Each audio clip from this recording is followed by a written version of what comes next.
اللہ اللہ اللہ اللہ اللہ اللہ اللہ الرحیم نحمدہ ونصلی علی رسولہ الکریم قال النبی صلی اللہ علیہ وسلم انما الاعمال بالنیات او کما قال علیہ الصلاۃ والسلام۔ آج کی اس نشست میں ہمارا جو موضوع ہے وہ ہے تنقید کا مفہوم اور تنقید کے آداب۔ تنقید عربی زبان کا لفظ ہے، اس کا مادہ ہے نقد ینقد تنقید، باب تفعیل سے یہ ہے، اور اس کے معنی ہیں نقد الدراہم، یعنی دراہم میں سے اچھے کھوٹے اور کھرے دراہم کا فرق کرنا اور اس کو ایک دوسرے کو علیحدہ کر دینا۔ اور معاشرتی جو اس کی اصطلاح ہے اس کا جو مفہوم اور خلاصہ ہے وہ یہ ہے کہ کسی چیز کے تجزیاتی مطالعے کے دوران آپ اس کی خوبیاں اور اس کی خامیاں دونوں کو علیحدہ علیحدہ کر دیں اور لوگوں کے سامنے اگر پیش کر دیں تو یہ تنقید کا حاصل ہے۔ اس سے ملتے جلتے دو لفظ ہیں، ایک تعریف ہے۔ تعریف کسی چیز کا، عرف یعرف تعریف، یہ بھی باب تفعیل سے عربی کا لفظ ہے۔ اس کا مطلب اور اس کا معنی یہ ہے کہ کسی انسان کا تعارف کروا دینا، اور ہمارا جو اصطلاحی اس کا لفظ معنی جو مفہوم لیا جاتا ہے وہ یہ ہے کہ کسی اچھائی اور کسی کی خوبی کے اوپر اس کو لوگوں کو متعارف اس سے کروا دینا، کسی خوبی سے متعارف کروا دینا، یہ تعریف کہلواتا ہے۔ اسی طرح ایک تیسرا لفظ ہے جس کو تنقیس کہا جاتا ہے، نقص ینقص تنقیس، یہ بھی باب تفعیل سے عربی کا ایک مصدر ہے، اسی سے اس کا مفہوم ہے۔ اس کا معنی جو لغوی معنی ہے وہ یہ ہے کہ کسی کے نقص، کسی کی کمزوریاں، کسی کی خامیاں بیان کر دینا۔ اور معاشرے میں یہ چیز اپنی اصطلاح کے ساتھ موجود نہیں ہے، لیکن انشاءاللہ ہم اس میں ذکر کریں گے کہ ہماری جو تنقید ہے اس کا اکثر حصہ وہ تنقیص ہے، وہ تنقید نہیں ہے۔ اور یہ تینوں چیزیں کسی بھی ایک انسان کی جو شخصی تہذیب ہوتی ہے اس کا اہم حصہ ہوتی ہیں، اور اس لیے ان تینوں چیزوں کو سوچنا، سمجھنا اور ان کے اوپر ان کی کما حقہ جو تعریفات ہیں یا ان کا جو اصل مفہوم اور مطلب ہے اس کے مطابق عمل کرنا بہت ضروری ہے۔ چنانچہ ہم تعریف سے شروع کرتے ہیں۔ تعریف میں کیا ہے کہ ہم کسی انسان کی یا کسی بھی چیز کی کوئی خوبی لیتے ہیں اور اس خوبی سے لوگوں کو کسی کو متعارف کرواتے ہیں تو یہ تعریف کہلاتی ہے۔ اس کے اندر بھی اعتدال کا پہلو جو ہے وہ دامن تھامے رکھنا چاہیے۔ وہ اس طرح کہ تعریف، اگر ایک انسان کے اندر کوئی چیز خوبی پائی ہی نہیں جاتی، ایک انسان میں کوئی خوبی سرے سے موجود ہی نہیں ہے اور ہم دوسروں کو اس خوبی کے بارے میں بتاتے ہیں تو یہ تو سراسر جھوٹ ہے، جو کہ سراسر گناہ ہے، ناجائز ہے، اور اس پہ توبہ استغفار بھی لازم ہے۔ البتہ اگر کوئی ایسی خوبی ہے کہ جس کے اندر جو کسی انسان میں یا کسی چیز میں پائی تو جاتی ہے لیکن اس کی جو حد ہے وہ ایک درجے تک ہے، وہ 25% اس میں پائی جاتی ہے، 50% اس میں پائی جاتی ہے، لیکن اس کو بڑھا چڑھا کر پیش کیا جاتا ہے تو یہ اسے مبالغہ کہتے ہیں۔ تو مبالغہ ایک حد تک جائز ہے، لیکن اگر مبالغہ اس حد میں چلا جائے کہ وہ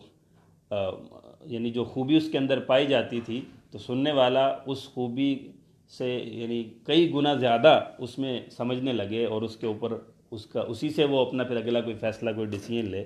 تو یہ پھر ایک لیول پہ جا کے یہ بھی کذب اور جھوٹ میں شامل ہو جاتا ہے، جو کہ سراسر غلط ہے اور گنہگاری ہے۔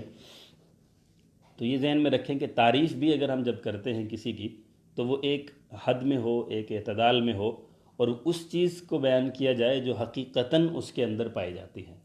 اگر ایسی چیز ہے جو اس کے اندر پائی نہیں جاتی تو وہ بھی گناہ ہے، اگر پائی جاتی ہے لیکن ایک حد تک پائی جاتی ہے، ہم کہیں کہ یہ بہت ہی اعلیٰ ہے اور فلاں ہے زمین و آسمان کے قلابے ملا دیں، تو یہ سراسر غلط ہے۔ دوسری چیز جو میں نے عرض کی، تنقیص میں تعریف کا بالکل الٹ پہلو ہے کہ ہم کسی کے نقص، کسی کی خامیاں اور کسی کے جو منفی پہلو ہوتے ہیں اس کو جو ہے وہ کسی کے سامنے رکھتے ہیں، اور شرعاً جو ہے یہ ایک درست بات نہیں ہے کہ کسی کے عیب کو، کسی کی خامی کو، کسی کی کمزوری کو، شخصی اعتبار سے عرض کر رہا ہوں، کسی کی خامی کو، کسی کی کمزوری کو لوگوں کے سامنے بیان کیا جائے اور اس پر اس شخص کو آڑ دلائی جائے۔ تو حدیث مبارکہ کا مفہوم ہے کہ اگر کوئی شخص اپنے کسی بھائی کو اس کے گناہ پر آڑ دلائے، اس کی خامی پر، اس کی کمزوری پر آڑ دلائے، تو وہ تب تک اس دنیا سے نہیں جائے گا جب تک کہ وہ خود اس خامی میں، خود اس گناہ میں مبتلا نہ ہو جائے۔ مشکوٰۃ شریف کی حدیث ہے۔ تو یہ جو تنقیص کا جو پہلو ہے، جو مرحلہ ہے، اس کے اندر چاہے کسی شخص کے اندر کوئی گناہ، کوئی عیب، کوئی ایسی چیز، کوئی کمزوری، کوئی خامی پائی بھی جائے، تو شریعت کا حکم ہمیں یہ ہے کہ ہم اسے چھپائیں، کیونکہ اللہ تعالیٰ کی صفت ستار ہے، اللہ تعالیٰ ہمارے گناہوں کو چھپاتے ہیں۔ تو اللہ تعالیٰ اور شریعت مطہرہ ہمیں حکم بھی یہ دیتی ہے کہ کسی انسان کے جو کمزوریاں، خامیاں ہیں، ان کو چھپایا جائے۔ ہاں، اگر کوئی ایسا موقع ہے جہاں پہ خامی کا اظہار ضروری ہے، کسی کو نقصان ہونے والا ہے، یا یہ کہ کسی کی گواہی کے طور پہ اس کو پیش کیا گیا ہے اور اس خامی پر گواہی دینے کا موقع ہے، یعنی شرعی کوئی ایسا موقع ہے جہاں پہ جو ہے اس کا نقص بتانا ضروری ہے، تو جس حد تک اس کے اندر نقص پایا جاتا ہے اسی حد تک اس کو بتا دینا کافی ہو جاتا ہے اور اس کی گنجائش ہے۔ اس کے علاوہ تنقیص کسی کی کرنا یہ درست نہیں ہے۔ اب ہم جائزہ لیں تنقید کا۔ تنقید کے اندر یہ دونوں چیزیں پائی جاتی ہیں۔ میں نے شروع میں عرض کیا کہ تنقید کیا ہے؟ کھوٹے اور کھرے سکوں کو الگ کر دینا، کسی کی خوبیوں اور خامیوں کو الگ کر دینا، لوگوں کے سامنے یا جس کے لیے آپ تنقید کر رہے ہیں اس کے سامنے ایک چیز ہے، اس کی خوبیاں بھی پوری طرح سے واضح ہو جائیں اور اس کی خامیاں بھی پوری طرح سے واضح ہو جائیں، اس کو تنقید کہا جاتا ہے۔ اور ان تینوں چیزوں کے لیے ضروری ہے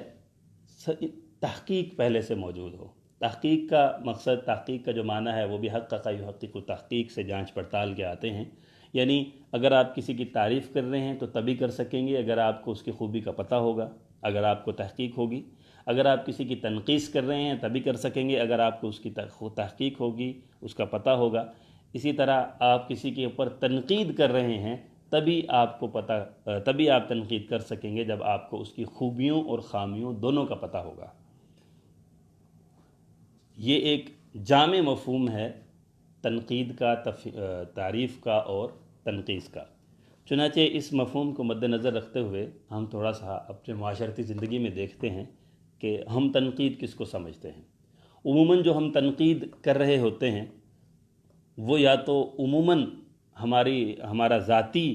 کوئی خیال ہوتا ہے، اس خیال کو ہم دوسرے کے اوپر نافذ کرنے کے لیے اس کی برائیاں، اس کی خوبیاں جو ہے وہ اچھال رہے ہوتے ہیں، پھر اس کے بعد اپنا جو خیال ہوتا ہے، چاہے وہ اچھا خیال ہو یا چاہے ہماری نظر میں اچھا ہو، دوسرے کی نظر میں اچھا نہ ہو، اس کو ہم امپلیمنٹ کرنے کے لیے، اس کو نافذ کرنے کے لیے اور اس کو منوانے کے لیے ہم جو ہے وہ دوسرے پہ تنقید کر رہے ہوتے ہیں۔ اور وہ تنقید اس طرح سے ہوتی ہے کہ اس کی اچھائیاں اور اس کی جو بالکل اچھی چیزیں ہیں، جو خوبیاں ہیں، وہ بالکل بالائے طاق رکھ دیتے ہیں، اور اس کی خامیاں اور اس کی جو کمزوریاں ہیں ان کو ہم فرنٹ پہ لا کے بالکل سامنے رکھ کے اس سے بات کر رہے ہوتے ہیں۔ اسی طرح اگر ہم کسی شخص سے متفق نہیں ہوتے، کسی کے ساتھ کچھ حادثہ ہوا، کسی زمانے میں کچھ ایسا واقعہ ہوا جس سے ناچاقی ہو گئی اور اس کے بعد اس سے لین دین نہیں رہا یا جو بھی ہے، تو اب اس کی خوبی بھی ہوتی ہے تو ہم اس کو خامی میں بدل کر اس کے اوپر تنقید کر دیتے ہیں۔ تو یہ بھی سراسر ناجائز اور درست نہیں ہے، غلط ہے۔ اسی طرح بس اوقات ہم جب بزنس کے اندر ہوتے ہیں، یہ کہ کسی فائنینشیل انسٹیٹیوٹ میں یا کسی ایسی جگہ میں ہوتے ہیں جہاں ہماری ریٹنگ اثر انداز ہوتی ہے، ہمیں اپ اینڈ ڈاؤن ہونا یہ ہمارے لیے بہت وقت رکھتا ہے، تو ہم ایسی صورت میں بھی کرتے کیا ہیں، بسا اوقات عمومی طور پر وہ یہ کہ اپنی اچھائیاں بتانے کی بجائے دوسرے کی برائیاں یا دوسرے کی کوتاہیاں یا دوسرے کی خامیاں پہلے بتاتے ہیں اور اوپر لے کے آتے ہیں، تاکہ سننے والا یا سمجھنے والا یا دیکھنے والا وہ اس سے پہلے متنفر ہو، بعد میں وہ ہماری طرف قدم بڑھائے۔ حالانکہ شریعت کا یہ طریقہ نہیں ہے، شریعت اس کی اجازت نہیں دیتی۔ شریعت یہ کہتی ہے اگر آپ میں اتنی خوبیاں ہیں تو آپ اپنی خوبیوں کو بلا شبہ بتائیں، جتنی قدر جس قدر ہیں جتنی ہیں وہ آپ بتائیں، اپنے آپ کو انٹروڈیوس کروائیں، لیکن اس کا یہ مطلب نہیں ہے کہ آپ دوسرے کی خامیوں کو مد نظر رکھتے ہوئے اپنی خوبیاں سیٹ کریں۔ شریعت اس کے بالکل اس کی اجازت نہیں دیتی، اور اگر ایسا کیا جاتا ہے تو یہ شرعاً درست نہیں ہوتا۔ تو اس طرح کے کئی سارے واقعات ہوتے ہیں جن میں ہم تنقید کرتے ہیں، جس کو ہم تنقید کہتے ہیں۔ اسی طرح بنیادی لیول سے لے کے، شخصی لیول سے لے کے، اجتماعی لیول تک، انفرادی لیول سے لے کے اوپر تک، چھوٹے سے لے کے بڑے تک، آخر تک جو تنقید کی جاتی ہے، یہ جو دیکھی سنی جاتی ہے، اس میں عموماً یہی بات ہو رہی ہوتی ہے کہ ایک شخص کی جو ہے کوتاہیاں اور اس کی خامیاں اور اس کی کمزوریاں، اس کو اچھالا جاتا ہے اور اس کے اوپر جو ہے بات کی جاتی ہے، تو یہ اور اس کو نام تنقید کا دیا جاتا ہے۔ اور پھر یہ کہ یہ ایک مرض بن چکا ہے ہمارے معاشرے کا کہ ہم یہ سمجھتے ہیں کہ تنقید ہر شخص کا حق ہے۔ بلا شبہ ہر شخص کا تنقید حق ہے، لیکن وہ اس کو اس کے طریقے سے ادا کرے۔ تنقید کے لیے میں نے عرض کیا تحقیق ضروری ہے۔ ظاہر ہے اگر آپ ایک شخص کی خوبیاں اور خامیاں الگ الگ کرنے بیٹھے ہیں، خوبیوں اور خامیوں کو پرکھنے کے لیے بیٹھے ہیں، تو آپ کو پہلے اس کی خوبیوں اور خامیوں کا پتہ ہونا چاہیے۔ ایسا تو نہیں ہو کہ آپ اس کے اندر ایک چیز خوبی ہے ہی نہیں، آپ اس کو بیان کرتے چلے جائیں، اس کے اوپر وہ جھوٹ بنتا چلا جائے۔ ایسا تو نہیں ہے کہ ایک شخص کے اندر ایک کوئی خامی ہے ہی نہیں، آپ اس کو بیان کرتے چلے جائیں، وہ الزام چلا جائے، اس کے اوپر الزام بنتا چلا جائے، اس کے اوپر جھوٹ بنتا چلا جائے، جس کی وجہ سے آپ جو ہے وہ مخدوش ہوتے چلے جائیں۔ تو بلا شبہ ہر شخص کو تنقید کا حق حاصل ہے، ہر شخص جو ہے وہ تنقید کر سکتا ہے، لیکن اس کی شرط یہ ہے کہ وہ پوری طرح سے تنقید کو سمجھے، تنقید کے آداب کو سمجھے، تنقید کی حقائق کو سمجھے اور تنقید کے طریقہ کار کو سمجھے، تب وہ جا کے تنقید کرے۔ یہ ایسے ہی ہے، ہر شخص جو ہے وہ ڈاکٹر بن سکتا ہے، ہر شخص عالم مفتی بن سکتا ہے، ہر شخص بزنس مین بن سکتا ہے، لیکن شرط یہ ہے کہ وہ پہلے جو اس کی ضروریات ہیں، پہلے جو اس کے لیے جو پہلے درکار چیزیں ہیں ان کو حاصل کرے۔ خاص طور پہ دینی مسائل اور شرعی مسائل اور طبی مسائل، ان کے اندر ہمارے ہاں جو ہے وہ ایک، اللہ معاف فرمائے، ہر شخص کو جو ہے یہ حق حاصل سمجھا جاتا ہے، وہ سمجھتا ہے کہ میں اس میں پوری طرح سے ایکسپرٹ ہوں اور مجھے حق رائے دہی ہے، اور میں کسی بھی نقطۂ نظر سے واقف یا کسی بھی نقطۂ نظر کے اوپر بات کر سکتا ہوں یا کسی بھی نقطۂ نظر کا رد کر سکتا ہوں۔ بلا شبہ آپ کر سکتے ہیں، لیکن آپ کو پہلے سے معلوم ہونا چاہیے، اس کی حقائق آپ کو پہلے سے معلوم ہونی چاہیے۔ تو مفتی شفیع صاحب رحمۃ اللہ علیہ مفتی اعظم پاکستان ٹھہرے، اللہ تبارک و تعالیٰ ان کو جنت الفردوس میں اعلیٰ مقام عطا فرمائے، اپنے پیچھے ایک ایسا گلشن چھوڑا جو رہتی دنیا تک انشاءاللہ دنیا کو، علمی دنیا کو سیراب کرے گا۔ وہ یہ فرماتے ہیں کہ ویسے تو انسان کو ہر لفظ زبان سے ایسا نکالنا چاہیے، چاہے وہ تعریف ہو، چاہے تنقیص ہو، چاہے تنقید ہو، کچھ بھی ہو، ایسا لفظ زبان سے نکالنا چاہیے کہ کل قیامت کے دن جب اللہ کی عدالت میں پیش ہوں تو اس لفظ کا ثبوت اس کے پاس موجود ہو، کیونکہ ہماری زبان سے نکلے ہوئے ہر لفظ کا سوال ہم سے ہو سکتا ہے۔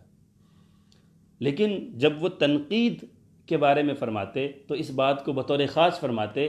کہ آپ تنقید اس انداز سے کریں، ایسے احتیاط اور ایسی احتیاط اور ایسے طریقے سے کریں کہ آپ کا ایک ایک لفظ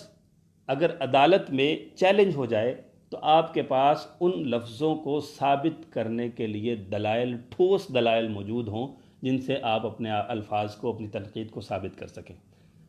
تھوڑا سا جائزہ لیجئے کہ اپنے آپ میں ہم جب کسی کے اوپر تنقید کرتے ہیں تو کیا وہ تنقید ہوتی ہے، تعریف ہوتی ہے یا تنقیص ہوتی ہے؟ ہماری گفتگو کا جو خلاصہ ہوتا ہے، جو ما حاصل ہوتا ہے،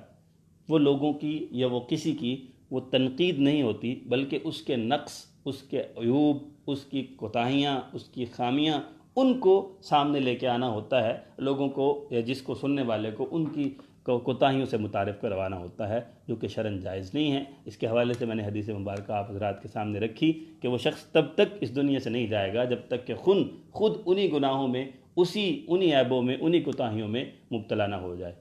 الا یہ کہ اللہ تعالیٰ کسی پہ نظر کرم کر دیں، کسی کی اچھائی جو ہے وہ برائی پہ غالب آ جائے، کسی کی نیکی جو ہے وہ گناہ پہ غالب آ جائے، اور اللہ تبارک و تعالیٰ اس کی نیکی کو دیکھتے ہوئے اس کی اس کوتاہی سے درگزر فرما دے۔ یہ اللہ کا فیصلہ ہے، لیکن اصول یہی ہے جو اللہ کے نبی صلی اللہ علیہ وسلم نے فرما دیا۔ پھر سب سے بڑھ کر سقراط کا ایک قول ہے، بڑی زبردست اس نے بات لکھی، وہ یہ کہتا ہے کہ جو بیمار ذہن ہوتے ہیں وہ لوگوں کے اوپر تنقید کرتے ہیں، وہ شخصی تنقید کرتے ہیں، ذات کے اوپر تنقید کرتے ہیں، اور جو صحت مند اور اچھے ذہن ہوتے ہیں وہ لوگوں کے افکار اور خیالات پر تنقید کرتے ہیں۔ یہ ایک بڑی بہترین بات ہے کہ جس کو اگر ضابطہ تنقید بنایا جائے اور ضابطہ اصول بنایا جائے کسی پہ بات کرنے کے لیے، کہ آپ جب بھی کسی کے حوالے سے بات کریں تو اس کی ذات کو سامنے رکھ کے بات نہ کریں۔ اچھا، اس میں ایک چھوٹا سا فلسفہ ہے، وہ میں آپ کے سامنے رکھنا چاہوں گا، وہ یہ کہ ذات جو ہے یہ اللہ تعالیٰ کی پروڈکٹ ہے۔ انسان کی جو ذات ہے یہ اللہ تعالیٰ کی پروڈکٹ ہے، یہ اللہ تعالیٰ کا بنایا ہوا ایک مجسمہ ہے۔ آپ اس کے اوپر تنقید کرتے ہیں تو اس کے خالق پہ تنقید کرتے ہیں۔ البتہ اس ذات میں جو افکار، جو سوچ اور جو ایک ایک ایسی قوت ہے جو اس ذات کو چلاتی ہے، وہ انسان کی اپنی سوچ ہوتی ہے، جس کو افکار، جس کو خیالات، جس کو مثبت منفی سوچ کہا جاتا ہے۔ یہ ایک انسان کی ایک چیز ہے، اس کے اوپر اگر تنقید کی جائے تو یہ تنقید کا صحیح مفہوم ادا ہوتا ہے اسے۔ تو دعا ہے اللہ تعالیٰ ہمیں جو ہے وہ اس نازک پہلو پر، اس جو ہے وہ ایک ایسی چیز ہے یہ کہ یہ بہت حساس ہے، اس حساس پہلو کو سمجھنے اور اس کو صحیح معنوں میں اس پر عمل کرنے کی توفیق عطا فرمائے۔ وما علینا الا البلاغ۔